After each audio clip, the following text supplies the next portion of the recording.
Consider this. If Hitler was a spark of the inferno, who was the chilling intellect that transformed that spark into a monstrous engine of death? There was one man even his fellow Nazis regarded with dread, known as the Iron Heart of the SS. Many historians believe that had he lived longer, the world might plunge into an even deeper abyss of darkness. His name was Reinhard Heydrich. By 1941, as Europe was reeling under the boot of Nazi occupation, Heydrich occupied a position of immense power, yet he was largely out of the public eye. The control room of power. He wasn't a charismatic orator, nor a glamorous battlefield hero. Heydrich was something far more insidious. Quiet, sharp-eyed, and ruthlessly precise. The kind of man whose mere presence in a room seemed to weigh heavily on the atmosphere.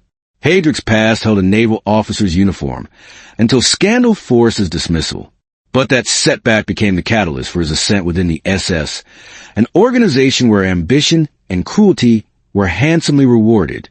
Heinrich Himmler recognized in Heydrich the precise qualities the SS needed. Sharp intelligence combined with unwavering resolve, a hand that never trembled.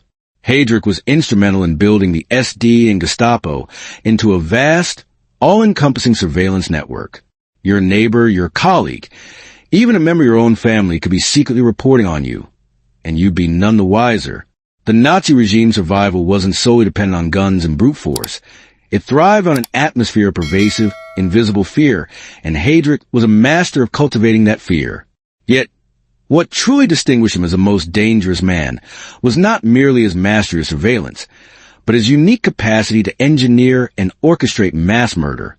In January 1942, within the walls of a tranquil villa near Berlin, on the serene shores of Lake Wannsee, Heydrich presided over a meeting that lasted only a few hours. There were no bursts of gunfire, no impassioned shouting, just documents, maps, and the lingering warmth of coffee cups. That meeting became infamous as the Wannsee Conference. It was here that Heydrich meticulously coordinated what the Nazis euphemistically called a final solution, the industrialized plan to systematically annihilate the Jews of Europe. It sounds deceptively bureaucratic, but the reality was utterly terrifying. This marked the point where hatred was transformed into a systematized process. They no longer killed in fits of rage. They killed according to procedure, methodically. Deportation trains, concentration camps, gas chambers, detailed ledgers, precise schedules. Everything meticulously organized like a factory production line. Heydrich directed it all with a chilling calmness. Later that year, Hitler entrusted Heydrich with another critical mission, to serve as Deputy Right Protector of Bohemia and Moravia, a strategically vital industrial region for the German war effort in Czechoslovakia.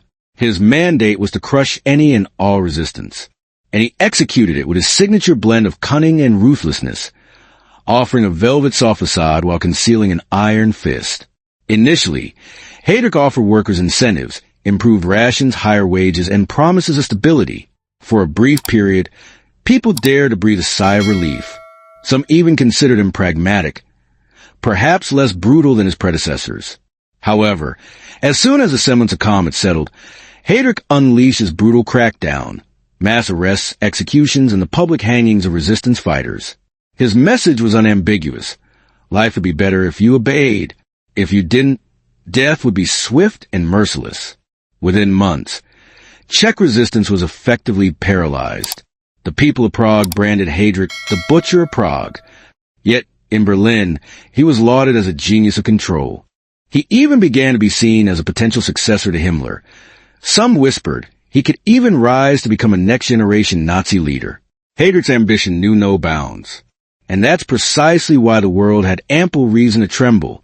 Then, fate intervened on a seemingly ordinary street corner. On the morning of May 27, 1942, Heydrich was being driven through Prague in an open-top Mercedes. He made a point of riding without a roof, a deliberate demonstration to the city that he feared no one. As his car slowed to navigate a sharp bend, two Czech paratroopers, trained by the government in exile and supported by Britain, ambushed him. One of their guns jammed at the crucial moment. Time seemed to slow to a crawl. Heydrich reacted instantly, drawing his pistol, ready to return fire. Then a grenade exploded beside the car. A cloud of smoke and dust filled the air. Shrapnel tore into Heydrich's body. He survived the initial blast and remained conscious enough to order his driver to give chase. But infection set in, ultimately proving fatal. On June 4th, 1942, Heydrich succumbed to his injuries in the hospital. His death did not soften the Nazi regime. Instead, it ignited a frenzy of rage and retribution. Hitler ordered swift and brutal reprisal. The villages of Lidice and Lizaki were completely wiped off the map. Men were shot. Women were deported to concentration camps. Children were either murdered or forcibly taken away. Europe came to a grim realization. Heydrich was gone, but the monstrous machine he had created was still relentlessly running. That's why Heydrich was truly the most dangerous man. Not simply because he was personally ruthless, but because he had the chilling ability to transform ruthlessness into a systematic, organized process. One that tragically outlived him. Hitler could unleash hatred with his fiery rhetoric. Heydrich took that hatred and meticulously turned it into a detailed blueprint for destruction. If this account has provided you with a clearer understanding of World War II, by examining not only the prominent figures at the top, but also the cold, calculating hands that operated in the shadows, please consider liking and subscribing.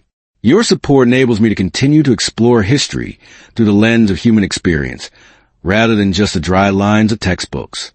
But what became of the SS in the wider war in Europe, once the regime's coldest, most calculating mind had vanished?